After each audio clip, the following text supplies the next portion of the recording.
நமக்கு இந்த உலகத்து காரியெல்லாம் விட்டுட்டு ஆவிக்குரிய குணாதிசயங்கள்ல பெருகிட்டு போயிட்டே இருக்கணும். அப்படிதான் வேதம் சொல்லி கொண்டு இருக்கிறது. அதுலதான் நம்ம ஐஸ்வர்யவான்களாக நம்ம காணப்பட வேண்டி இருக்கிறது. ஆகவே நம்ம தொலைந்து போகக்கூடாது. தொலைந்து போன அனுபவம் நிறைய விசுவாசிகளுக்குள்ள அவருடைய சத்தத்தை கூட வனாந்தரத்திலே கேட்டார்கள். மேக ஸ்தம்பத்தையும் அக்கினி ஸ்தம்பத்தையும் பார்த்தார்கள். ஞான கண்மலையின் தண்ணீரை குடித்தார்கள். ஆனாலும் தொலைந்து போனார்கள், அழிந்து போனார்கள். எல்லாம் அவங்களுக்கு இருந்தது, ஆனாலும் தொலைந்து போனார்கள், அழிந்து போனார்கள். அவங்க கானானுக்குள் போகவே இல்லை. நம்ம எல்லாரும் எதற்காக அழைக்கப்பட்டது?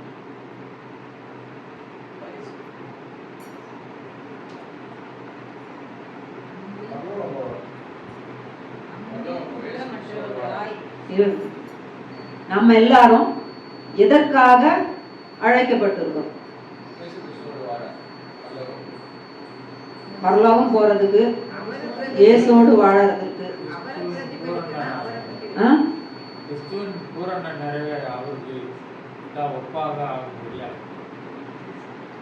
எபேசியர் 4ஆம் அதிகாரத்துல இருக்கக்கூடிய இந்த வசனம் சொல்லும், உங்களுடைய அழைப்புக்கு நீங்கள்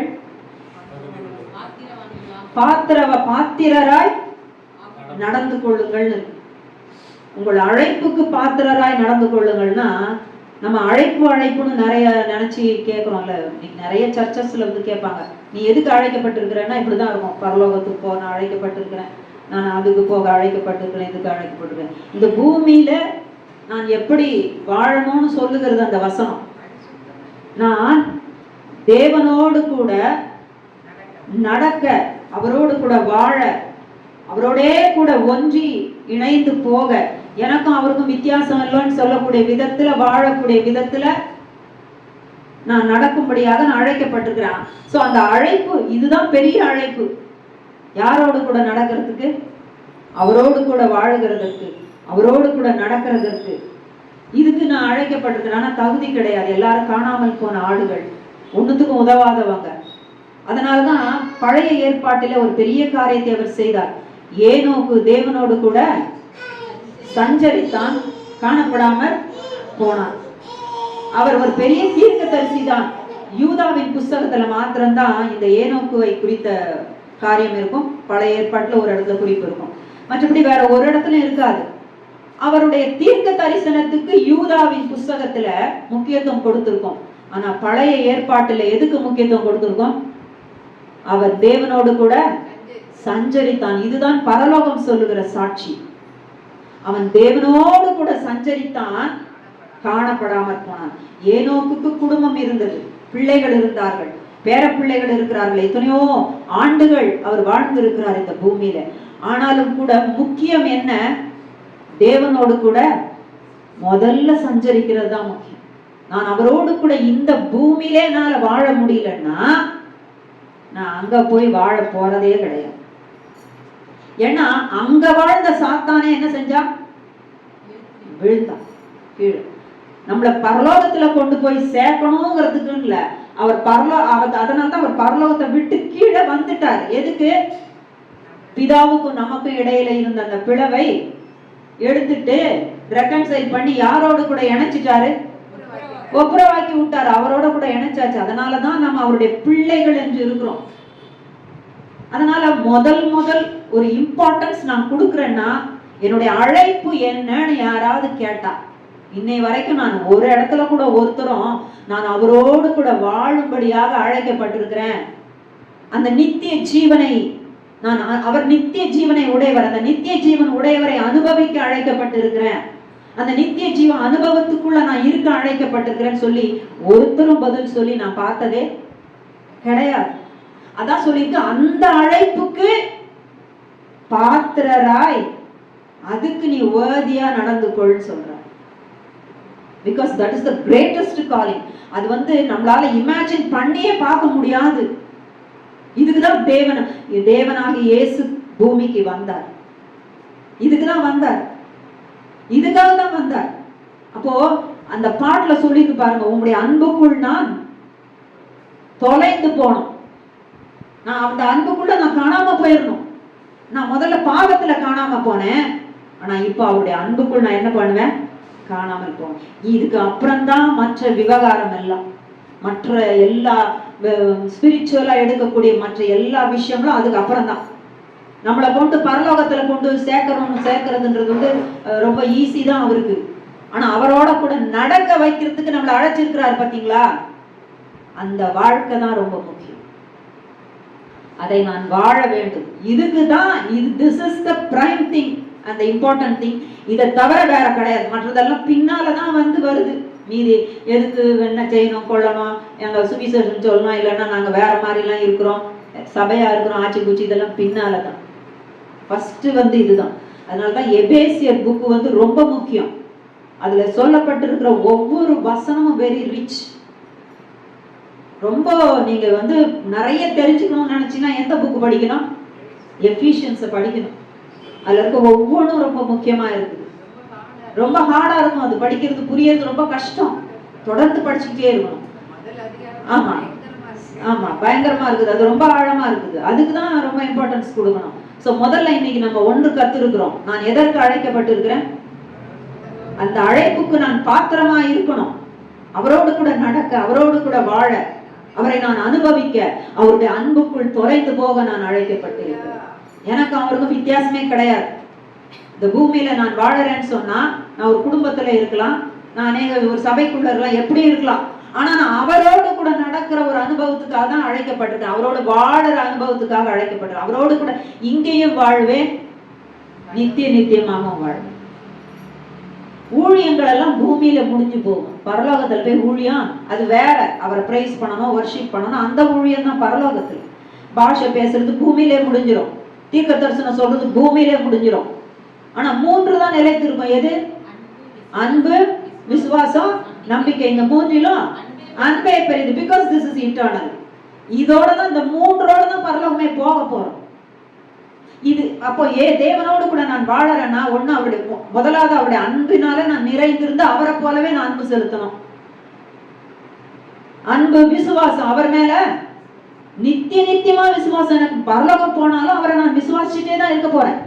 அத பூமியிலே விசுவாசிப்பேன் நான், சந்தேகப்படாமல். நம்பிக்கை, அது இங்கேயும் நம்புவேன், நான் அங்கேயும் நம்பணும். இது வந்து இட்டர்னலா நமக்கு இருக்க போறது. அதனாலதான் 1 கொரிந்தியர் 13ல அதை போட்டிருக்குது. இதுதான் இட்டர்னலா வரப்போறது. மீதி கிஃப்ட்ஸ், ஊழியம், இதெல்லாம் பூமியிலே முடிஞ்சு போறது. இது அவருக்காக, அதுக்காகவும் பரிசுத்த ஆவியானவரை கொடுத்திருக்கிறாரு, கிஃப்ட்ஸ் கொடுத்துருக்காரு, அதெல்லாம் கரெக்ட் தான். ஆனா இந்த தேவனோடு கூட என்னால நடக்க முடியலன்னு சொன்னா, இதை விட்டுட்டு நான் வேற ஏதாவது சொன்னா, அவர் வெளிப்படுத்தல் 1ஆம் அதிகாரத்துல சொன்னார் பாத்தீங்களா, நீ ஆதி அன்பை விட்டாய். அதனால்தான் இந்த எபேசியர்ல தான் ரொம்ப டெப்த் இருக்குது. அவர் எழுதியிருக்கிறாரு, பவுல் அதுலதான் எழுதியிருக்கிறாரு. அதே எபேசு சபைக்கு தான் சொல்லப்பட்டிருக்கு. எல்லாம் இருக்குதுப்பா, பொறுமை இருக்குது, எல்லா காரியம் செய்றீங்க, ஊழியம் செய்றீங்க, எல்லாமே நடக்குது. ஆனா நீ எதை விட்டாய்? ஆதி அன்பை விட்டாய். அப்படின்னா என்ன அர்த்தம்? தேவனோடு கூட நடக்கிறத நீ விட்டுட்ட, சுத்தமா அங்க இல்லை. நீ அதை விட்டுட்டு என்ன சொல்லலாம்? இன்னைக்கு விஷயத்துல சொல்றதா, இயேசுவின் பேர்ல நான் சுவிசேஷம் சொல்றேன், இயேசுவின் பேர்ல நான் பாட்டு பாடுறேன், இயேசுவின் பேர்ல அற்புதம் செய்யறேன், இயேசுவின் பேர்ல நான் என்ன செய்யறேன், வேற என்னத்தையும் நான் செய்யறேன் சொல்லலாம். ஆனா அவர் சொல்லிடுவாரு, என்ன சொல்லிடுவாரு? மத்தேயு 7ஆம் அதிகாரத்துல என்ன போட்டிருக்கு? என்னை நோக்கி இந்த லார்ட் லார்ட் லார்ட்னு கூப்பிட்டாலும், கர்த்தாவே கர்த்தாவேன்னு கூப்பிட்டாலும் நான் என்ன சொல்லிடுவேன்? உங்களை அறியேன். என்ன செய்கையா? ஏன்? அது அவருடைய அன்புக்குள் தொலைந்து போகாமல் வேற காரியத்துக்குள் தொலைந்து போய்விட்டார்கள். அதனால அக்கிரம செய்கைக்காரர். அப்ப இது இல்லாம ஒன்னையுமே சாதிக்க முடியாது. இது இல்லாம ஒண்ணுமே கிடையாது, நத்திங். அவர் வந்து குறைதான் சொல்லிடுவார்.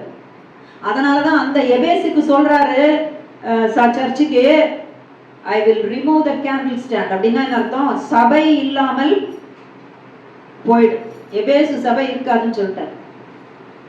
அந்த எபேசு சபைக்கு தான் இந்த டெப்த் போதிக்கப்பட்டது, இந்த ஆழமான சத்தியம் சொல்லப்பட்டது. இந்த எபேசு சபைக்கு தான் தீமோத்தேயு பாஸ்டரா இருந்தாரு. ஆனா அவர் ரத்த சாட்சியம் மறிச்சிட்டாரு. ஆனா தேவன் கொடுத்த செய்தி அந்த சபையாருக்கு அதுதான், நீ ஆதி அன்பை விட்டுட்ட. அப்படின்னா என்ன அர்த்தம்? நீ என்கிட்ட அன்பா இல்லப்பா, நீ யார்கிட்ட அன்பா இருக்க? உலகத்துல அன்பா இருக்க, சத்ருவோட நீ நடந்துட்டு இருக்கிற, நீ இப்ப என்னோட நடக்கிறத விட்டுட்டு. ஆனா இவர் பின்னாலதான் போய்கிட்டு இருப்பாரு, தொடர்ந்துட்டு தான் இருக்கிறாரு. அதனாலதான் சொல்றாரு, சர்ச் இருக்காது, கேண்டில் ஸ்டாண்ட் அங்க இருக்காது, அந்த விளக்கு தண்டு இருக்காது, அது போயிடும்னு சொல்லிட்டார். ரொம்ப கிரிட்டிக்கல் கண்டிஷன், ரொம்ப டெப்த் எந்த சர்ச்சுக்கு போதிக்கப்பட்டது? எபேசு சபைக்கு. ரொம்ப கிரிட்டிக்கல் கண்டிஷன்ல இருந்ததும் எதுதான்? எபேசு சபை தான். அதனால தான் ஃபர்ஸ்ட் மெசேஜ் அவங்களுக்கு தான் வருது. அப்ப எப்படி அவங்க அப்படிலாம் போக ஆரம்பிக்கிறாங்க? சத்துரு என்ன செய்யறான்? பல விதத்துல உள்ள வந்து விடுகிறான், ஏதாவது ஒன்ன காமிச்சு டிசைட் பண்றான். அவங்க அவரோடு கூட நடந்து முதல்ல போய் தான் மற்றது அவர் சித்தத்தின்படி செய்யணும்ன்றத கூட பண்ணிட்டு வேற காரியங்களுக்குள்ள கண்ணை என்ன செஞ்சிடறான்? இயேசுவின் நாமத்துல நாமன்னு சொல்லி தான் திருப்பான். அவன் திருப்புறது வேற மாதிரிலாம் திருப்ப மாட்டான். சரியா? இயேசுவை தெரிஞ்சவங்களுக்கு இயேசுவின் பெயரை சொல்லிதான் திருப்புவான். அதனால முதல்ல என்னுடைய இயேசுதான் ஃபர்ஸ்ட், தேவனுடைய ராஜ்யத்தினுடைய காரியம் அதுதான், அன்பு செலுத்துறது, அவரோட நடக்கிறது தான் ஃபர்ஸ்ட். அதுக்கப்புறம் மற்ற காரியங்கள் எல்லாம் நம்ம செய்ய வேண்டும். அப்ப இங்க பாருங்க, யூதா book, the book of Jude, ஒரே ஒரு சாப்டர் தான், அதுல நிறைய விஷயங்கள் இருக்கிறது அந்த யூதா புக்ல. நம்ம அதை படிச்சாதான் நமக்கு இந்த கடைசி காலத்துல வஞ்சிப்புகள் எப்படி இருக்கும், இதுல இருந்து நான் எப்படி தப்பிக்கிறது, ஆகிலும் தேவனுடைய வாக்குத்தத்தம் எனக்கு என்ன இருக்கிறதுன்னு சொல்லி நம்ம புரிந்து கொள்ள முடியும். அந்த யூதாவின் புக்கை நம்ம திருப்பி கொள்ளலாம். வெளிப்படுத்தலை வாசிக்கணும்னா முதல்ல யூதாவை படிச்சுட்டு வெளிப்படுத்தலை வாசிக்கிறது ரொம்ப நல்லது. ஏன்னா இது கடைசி காலத்துக்குரிய ஒரு புக் எதுன்னு கேட்டீங்கன்னா யூதா புக். இதை புக்கை படிக்கணும், ஒரே ஒரு சாப்டர், இதை கட்டாயமா படிக்கணும். நம்ம கடைசி காலத்துல இருந்துட்டு இருக்கோம். 2025 வந்து விட்டது, என்னுடைய வாழ்க்கையிலே ஒளிமயமான விஷயங்கள்லாம் வரும், எல்லாம் சந்தோஷம்தான். ஆனால் இந்த உலகம் 2025க்குள்ள வருதுன்னா இந்த உலகம் அந்தி கிறிஸ்துக்கு இன்னும் ரொம்ப பக்கமா போயிட்டு இருக்குது. 2025 வந்துருச்சுன்னு சொன்னா இயேசுவின் வருகை ரொம்ப இன்னும் சமீபமா இருக்கிறது. ஆகவே இதுல கவனம் செலுத்த வேண்டியிருக்கு. எல்லாம் ஒளிமயமா இருக்கும், எல்லாம் நல்லா இருக்கும், எல்லாம் தருவாரு. அவர் எடுத்துக்கொள்ள போற வரைக்கும் நமக்கு எல்லாமே தராதான் போறாரு, வாக்கு மாறாதவர். ஆனால் முக்கியம் என்ன? நான் அவரோடு கூட நடந்தாதான் காணப்படாம போக முடியும். அதனாலதான் எலியா எலிசா விஷயத்துல கூட 2 பேரும் போய்கிட்டு இருக்கும் போது அப்ப எலியா என்ன சொல்றாரு? நீ என்னுடைய அந்த வரம்லாம் உனக்கு வேணும்னு நீ விரும்புறல்ல, நீ என்ன செய்யணும்? நான் எடுத்துக்கொள்ளப்படும் பொழுதே என்ன நீ பார்க்கணும், நான் பிரிக்கப்படுறத நீ பார்க்கணும். அப்படி பார்த்தாதான் உனக்கு கிடைக்கும், நீ கேட்கறது கிடைக்கும். அப்போ இந்த எலிசா எப்படி போயிருப்பாரு? ஏன்னா ரொம்ப இடங்களை கடந்து லாங் டிஸ்டன்ஸ் தான் போயிட்டே இருக்கிறாங்க. அப்ப நம்ம யோசிச்சுக்கலாம், தேவன் மாதிரி எலியாவும் நம்மை போல ஒரு எலிசான்றது நீங்க வச்சுக்கிட்டா, நான் தேவன், நான் என்னுடைய ஆசீர்வாதத்தை நான் இழந்துடக்கூடாது, நான் அவரோடு கூட போற காரியத்தை நான் இழந்துடக்கூடாதுன்னு யோசிச்சா அவரோட கூட தான் என்ன செய்யணும்? கரெக்டா நடந்து போய்கிட்டே இருக்கணும். என்னுடைய கவனம் இந்த பக்கம் அந்த பக்கம் போகக்கூடாது. அப்படின்னா என்ன அர்த்தம்? அவருடைய வார்த்தைகளுக்கு நான் கீழ்ப்படிஞ்சு செவி கொடுத்து நடக்கணும். மத்தேயு 7 அவர் சொன்னாரு, அந்த கற்பாறை, அவர் என்ன சொன்னாரு? கற்பாறையான இடத்துலயும் ஒருத்தன் என்ன செஞ்சான்? கட்டடம் கட்டினான், அஸ்திபாரத்துல மணல்லையும் கட்டினான். மழை வந்தது, இந்த கற்பாறையான இடத்துல கட்டினவன் நின்னுச்சு, ஆனா மண்ல கட்டினவன் வீடு அழிந்தது. அதுக்கு என்ன சொன்னார்? என் வார்த்தையின்படி செய்யாதவன் எவனோ அவன் இப்படிதான் என்ன செஞ்சிருவான்? அழிஞ்சு போயிடுவான். அவனால நிலைத்து நிற்க முடியாது. ஏன்னா அவனுடைய அஸ்திபாரம் மணலின் மேல் இருக்கிறது. அப்போ நான் தேவனோடு கூட நடக்கிறேன்னு சொன்னா என்ன அர்த்தம்னா, இன்னைக்கு நமக்கு புரிஞ்சு கொள்ளக்கூடிய விதத்துல அவருடைய வார்த்தைக்கு நான் அப்படியே செவிசாய்த்து நான் கீழ்ப்படியணும். நான் கீழ்ப்படியலன்னா அஸ்திபாரம் இல்லாத ஒன்று. யாரு கீழ்ப்படிவா? அவரை நேசிக்கிறவங்க தான் கீழ்ப்படிவாங்க, அவர்ல அன்பு செலுத்துறவங்க தான் கீழ்ப்படிவாங்க. அதையும் யோவான்ல நம்ம பார்க்கிறோம். அவரை நேசிக்கிறவங்க, அவர்ல அன்பு கூறுறவங்க என்ன செய்வான்? என் கற்பனைகளை கை கொள்ளுவான்னு சொல்லிட்டார். அதுதான் அவர்கள் அன்பு கூறுகிற ஒன்று. அவருடைய வார்த்தைகளை கை கொள்ள ஆரம்பிக்கணும். எந்த அளவுக்கு? அப்போ வார்த்தை தான் அதிகமா வேணும். அன்றைக்கு சர்ச்சு பெருகிச்சுன்னு சொன்னா சர்ச்சு போய் எல்லாரும் அங்கங்க போய் நீ வான்னு கூப்பிட்டதுனால பெருகல. வேதம் என்ன சொல்லுது? கிடையாது. சபையில எது பெருகினதா? கர்த்தருடைய வார்த்தை தான் பெருகிட்டே இருந்துச்சு. அந்த டீச்சிங், அந்த அவர் வந்திருக்கிறாரு, மேசியா வந்திருக்கிறார், அவர் மரித்திருக்கிறார், அவர் உயிரோடு கூட எழுப்பி இருக்கிறார், இன்னும் ஆழமான சத்தியங்கள், அந்த அப்போஸ்தலருடைய அந்த போதனைகள், வார்த்தை, கர்த்தருடைய வார்த்தை தான் வளர்ந்ததான். அப்போ சர்ச் என்ன செஞ்சுதான்? அப்பதான் வந்துதான் வளர்ந்தது. ஏதோ அற்புதம் அதிசயம் எல்லாம் செஞ்சதுனால அங்க வளர்ந்ததுன்னு பைபிள்ல சொல்லல. அற்புதம் அதிசயமும் நடந்தது, அதிகமாகவே நடந்தது. எருசலேமிலே இந்த அப்போஸ்தலர்களை குறித்த பயம் உண்டாயிற்று. ஏன்னா பலத்த அற்புதங்களும் அதிசயங்களும் நடந்தது என்று வேதவசனம் சொல்லுது. ஆனாலும் அற்புதத்தின் அதிசயத்தினாலே சபை வளரவில்லை, அவருடைய வார்த்தை சபையிலே வளர்ந்தது. அப்போ சபை வளர்ந்தது. அவருடைய வார்த்தை சபையிலே பெருகிட்டு அங்க சபை வளர்கிறது. தானா எல்லா காரியமும் நடக்கிறது. அப்படின்னா என்ன அர்த்தம்? அங்க இருக்கிறவங்க எல்லாரும் அவரோடு கூட நடந்துட்டே இருந்தாங்க, அவங்க அன்புல இருந்தாங்க. அந்த அன்றைக்கு இருந்த ஃபர்ஸ்ட் செஞ்சுரி கிறிஸ்டியன்ஸ் தான் நிறைய பேர் இரத்த சாட்சிகளாக மறிச்சாங்க. ஏன்னா அவங்க தேவனை நேசிச்சாங்க, அவங்க அந்த வார்த்தைகளுக்கு அவங்க கீழ்ப்படிய ஆரம்பிச்சுட்டாங்க. அந்த காட்ஸ் வேர்டுக்கு அவ்வளவு இம்பார்ட்டன்ஸ் கொடுக்குறாங்க. என்னுடைய வார்த்தைக்கு நடுங்குகிறவனையே நான் நோக்கி பார்ப்பேன்னு சொன்னார் பாத்தீங்களா? அப்படிப்பட்டவனுக்கு தான் காரியங்கள் நடக்கும். அப்படிப்பட்டவன் தான் அவரை நேசிக்கிறவனாக இருக்க முடியும். அப்ப நான் எந்த அளவுக்கு காட்ஸ் வேர்டுக்கு நான் இம்பார்ட்டன்ஸ் கொடுக்குறேன், அதுதான் ரொம்ப முக்கியம். அது அவரோடு கூட நடக்கிற ஒன்றாக இருக்கிறது.